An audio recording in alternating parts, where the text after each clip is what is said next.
굿모닝, 좋은 아침입니다. 오늘 하루 주님의 은혜가 넘치기를 소망하며 주의 이름으로 승리하시기를 축복합니다. 오늘 말씀 같이 나누겠습니다. 잠언 12장 17절부터 28절 말씀입니다. 잠언 12장 17절부터 28절 말씀입니다. 진리를 말하는 자는 의를 나타내어도 거짓 증인은 속이는 말을 하느니라. 칼로 찌름같이 함부로 말하는 자가 있거니와 지혜로운 자의 혀는 양약과 같으니라. 진실한 입술은 영원히 보존되거니와 거짓 혀는 잠시 동안만 있을 뿐이니라. 악을 꾀하는 자의 마음에는 속임이 있고 화평을 운운하는 자에게는 희락이 있느니라. 악인에게는 어떤 재앙도 임하지 아니하려니와 악인에게는 앙화가 가득하리라. 거짓 입술은 여호와께 미움을 받아도 진실하게 행하는 자는 그의 기뻐하심을 받느니라. 슬기로운 자는 지식을 감추어도 미련한 자의 마음은 미련한 것을 전파하느니라. 부지런한 자의 손은 사람을 다스리게 되어도 게으른 자는 부림을 받느니라. 근심이 사람의 마음에 있으면 그것으로 번뇌하게 되나 선한 말은 그것을 즐겁게 하느니라.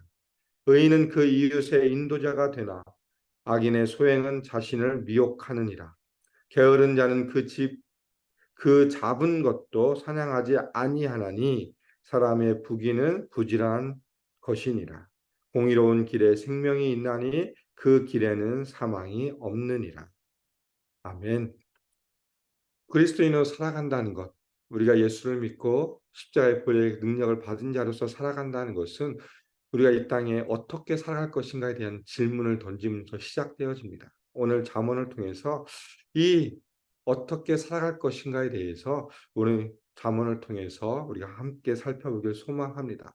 잠언이 우리에게 주시는 말씀을 통해서 우리는 이 땅을 살아가면서 어떻게 그리스도인으로서 삶의 모습을 드러낼 것인지 진지하게 고민하는 시간이 되었으면 좋겠습니다.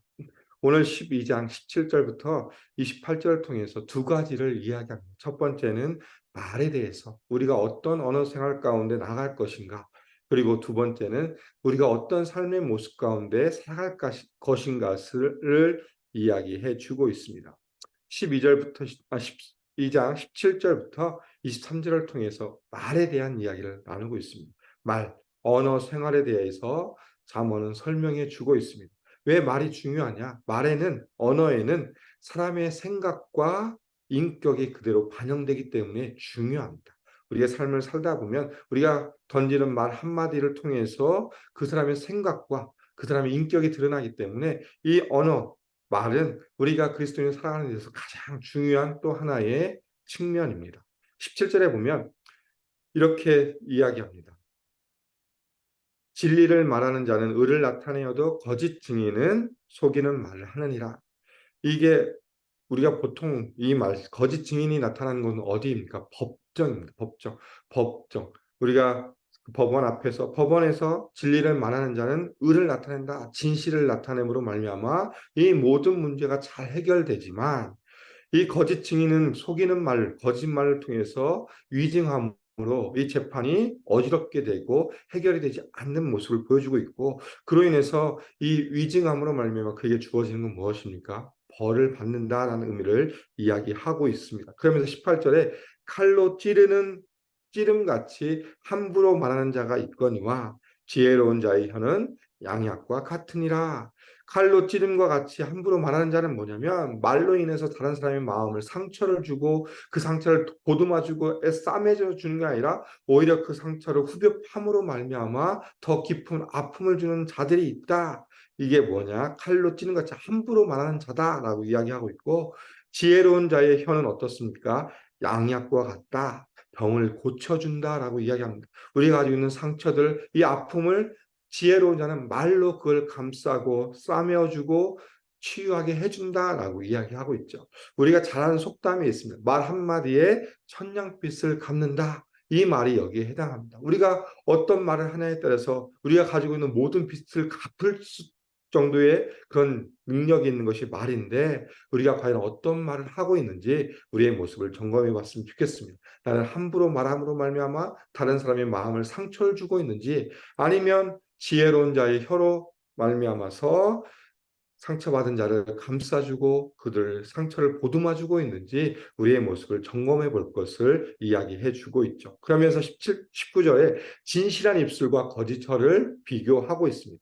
진실한 입술에는 영원히 보존된다. 이거 무엇이냐? 진리는 언제나 변하지 않고 사라지지 않는다. 지속성을 의미합니다. 하나님의 진리, 또 하나님께서 부어주신 모든 진리는 이것이 비록 우리가 힘이 약해지는 것처럼 보여질 때도 있지만 그거나 언제나 변하지 않고 사라지지 않고 영원토록 보존된다라고 이야기해 주고 있습니다. 이것이 바로 진실한 입술이지만 거짓 혀는 어떻습니까? 잠시 동안만 존재합니다. 어떻게 보면 거짓된 혀는 화려하고 언변이 뛰어난 것처럼 우리를 속이고 우리를 기쁨을 줄 수도 있습니다. 그러나 그것은 잠시 동안 왜 그러냐면 거짓은 오래가지 못하고 그 정체가 탄로나기 때문에 오래가지 못하고 잠시 동안만 존재합니다. 그렇기 때문에 우리가 어떤 입술을 가지고 있을 것인지 진실한 입술 가운데 있을 것인지 거짓혀로 사람을 속일 것인지 다시 한번 우리에게 도전을 주고 있습니다. 그러면서 20절부터 시작해서 23절까지 계속 두 가지를 이야기합니다. 악을 꾀하는 자의 마음엔 속임이 있지만 화평을 의논하는 자에게는 희락이 있습니다. 이거는 두 가지죠. 하나는 악인, 하나는 의인. 악인은 무엇입니까? 하나님의 진리가 없는 사람들, 하나님의 지혜가 없는 사람들은 결국 그 마음 가운데 속임을 통해서 사람들을 속이고 자신의 유익을 취하려고 하는 모습들이지만 화평을 의논하는 자, 하나님의 진리를 가지고 있고 하나님의 지혜가 있는 자들은 오히려 그가 어떤 일을 통해서 어떤 말을 통해서 함께 기쁨을 누리는 희락을 누릴 수 있다라고 이야기하고 있고 그리고 이 악을 꾀하는 자는 결국 무엇을 당합니까? 앙화를 당한다라고 이야기하고 있습니다. 앙화의 의미는 뭐냐면 재난, 역경, 고난을 의미합니다.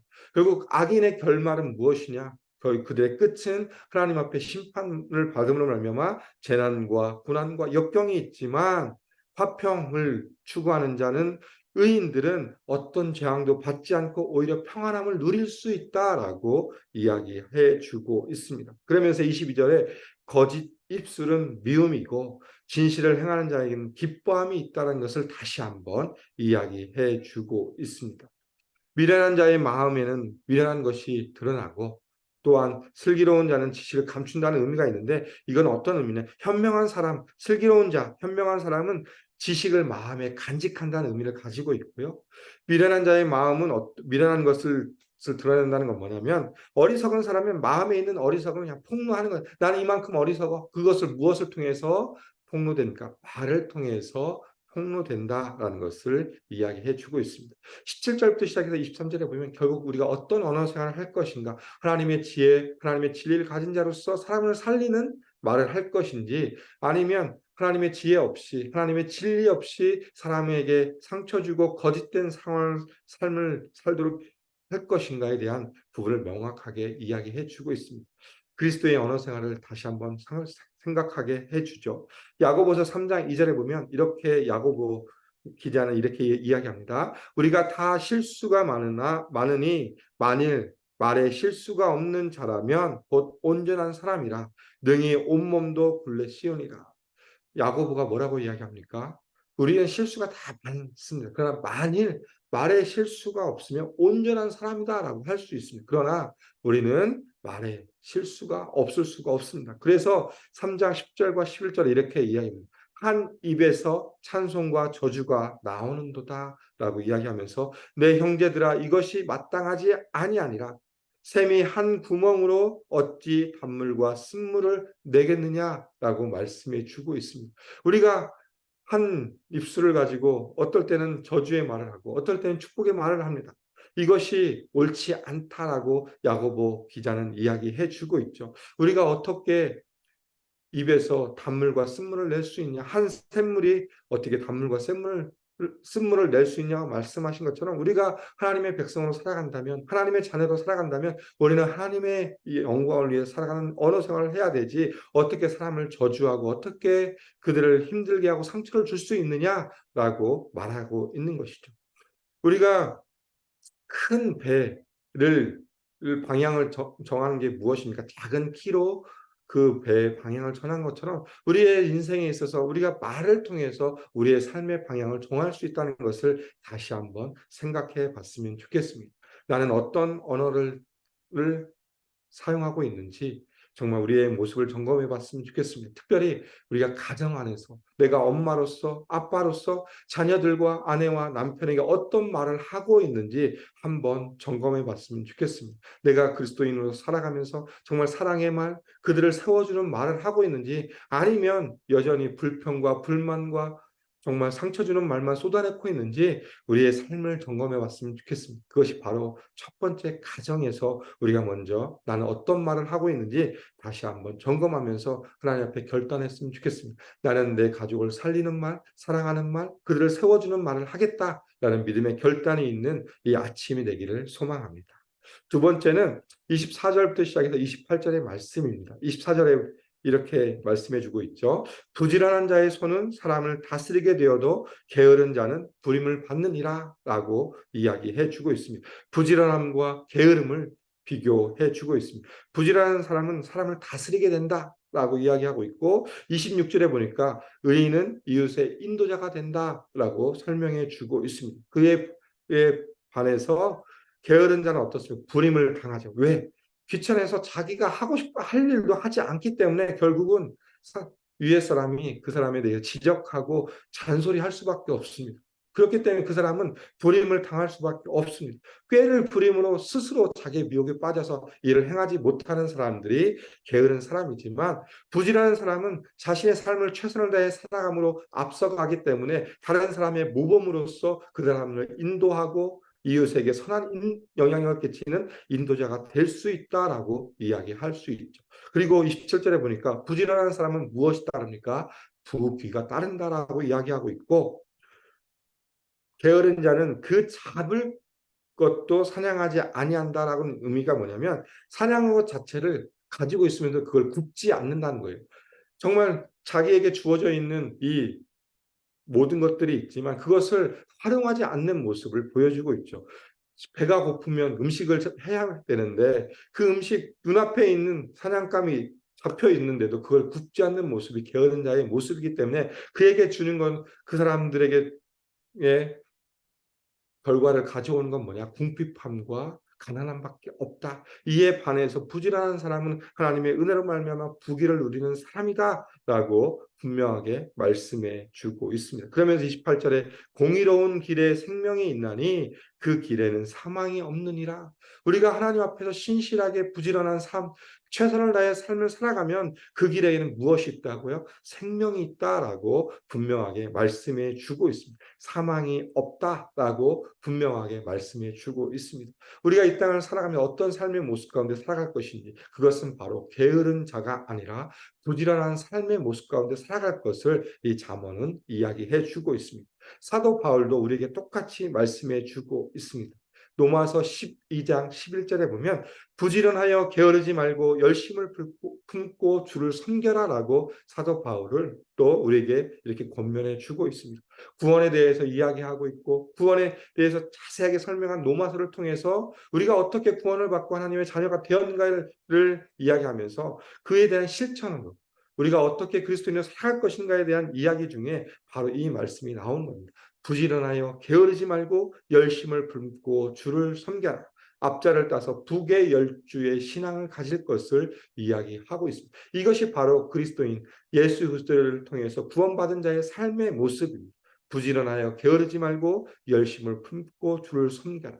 우리가 오늘 우리의 삶을 다시 한번 점검해 봤으면 좋겠습니다. 나는 어떤 모습 가운데 있는지, 정말 하나님 보시기에 합당한 정말 부지런한 삶을 통해서 주님을 섬기고 내 이웃을 섬기고 내 가족을 섬기고 있는지, 아니면 여전히 내가 예수를 믿는다고 하고 있지만 게으른 상황 가운데 신앙생활 가운데 있고, 또 그로 인해서 나로 인해서 사람들이 피해를 받고 있는지 한번 우리의 삶을 점검해 봤으면 좋겠습니다. 오늘 우리가 두 가지를 살펴보았습니다. 첫 번째는 언어 생활, 두 번째는 우리의 삶의 부지런함이 있는가에 대한 삶을 나눴습니다. 우리가 이 땅을 살아가면서 그리스도인으로 살아갑니다. 우리가 하나님의 자녀로 하나님의 은혜로 말미암아서 하나님의 백성으로 살아가는데 이 살아가는 삶의 모습을 통해서 우리가 해야 될 것은 뭐냐? 우리가 언어를 통해서 하나님의 살아계심, 하나님의 일하심, 하나님의 영광을 드러내야 되고 우리의 삶의 모습을 통해서 부지런한 삶의 모습을 통해서 주님을 섬기고 이웃을 섬기고 우리 가정을 섬기는 삶의 모습을 통해서 우리는 내가 그리스도인임을 드러내야 될 것을 분명하게 말씀해 주고 있습니다. 오늘 하루도 우리가 주님 앞에 나아갑니다. 오늘 하루를 통해서 우리가 우리의 언어 생활을 점검해보고 나의 삶의 모습이 어떤 모습 가운데 점검함으로 말미암아서 하나님이 원하시는 삶의 모습, 하나님이 기뻐 받으시는 삶의 모습 가운데 나아가 주님의 영광을 위해 살아가는 귀한 하루가 되시기를 주님의 이름으로 소망하며 축복합니다. 함께 기도하겠습니다. 하나님 감사합니다. 오늘 또 잠언의 말씀을 통해서 하나님의 백성들이 어떻게 살아갈 것인가를 다시 한번 살펴보았습니다.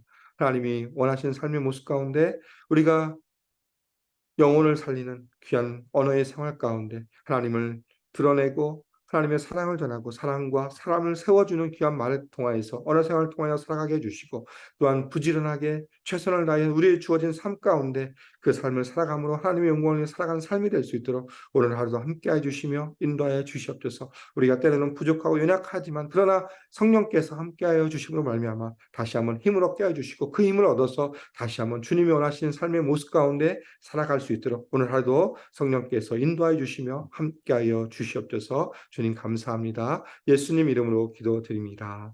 아멘. 이 시간 우리 합심으로 같이 기도하겠습니다. 오늘 말씀을 기억하시면서 다시 한번 우리의 언어 생활과 우리의 신앙생활을 점검하면서 하나님 내가 정말 하나님의 말씀을 따라서 사람을 살리는 언어 생활과 부지런하여 정말 주님을 섬기는 삶이 되게 해달라고 믿음의 결단을 드리는 기도를 드렸으면 좋겠습니다. 두 번째 기도해 주실 것은 예수산책 AKBC 우리 교회 비전입니다. 말씀, 제자, 미션을 공동체로 우리 교회가 아름답게 세워줄 수 있도록 위해서 기도 부탁드리겠습니다. 세 번째는 이번 한 주 자녀들을 위해서 기도해 주셨으면 좋겠습니다. 우리 자녀들, 우리 하나님이 우리에게 맡겨주신 귀한 자녀들을 우리가 말씀으로 양육하게 해주시고 우리 아이들이 이 땅을 살아갈 때 예수를 인격적으로 만나 예수님과 함께 예수님의 붙들린 자의 삶을 살아갈 수 있도록 자녀를 축복해달라고 기도 부탁드리겠습니다. 마지막으로 잠비아에서 선교가 계시는 김명의 선교사님을 위해 기도 부탁드리겠습니다. 신학교 사역을 위해서, 우물 사역을 위해서, 어린이 청소년 컨퍼런스를 준비하는 모든 사역들 가운데 하나님 함께라 기도해 주시고 또한 목장에서 후원하는 선교사님들을 위해서 기도해 주시고 투병 중인 성도님들의 치유와 회복을 위해서 기도 부탁드리겠습니다. 김명수 집사님, 조은규 권사님, 에릭 펠트 성도님, 장현식 성도님, 이현식 성도님을 위해 특별히 기도해 주시고 또한 경제적으로 어려움 가운데 있는 성도들, 또 신분의 어려움 가운데 있는 성도들을 위해 합심으로 기도하고 일상의 삶으로 나아가겠습니다. 함께 기도하겠습니다.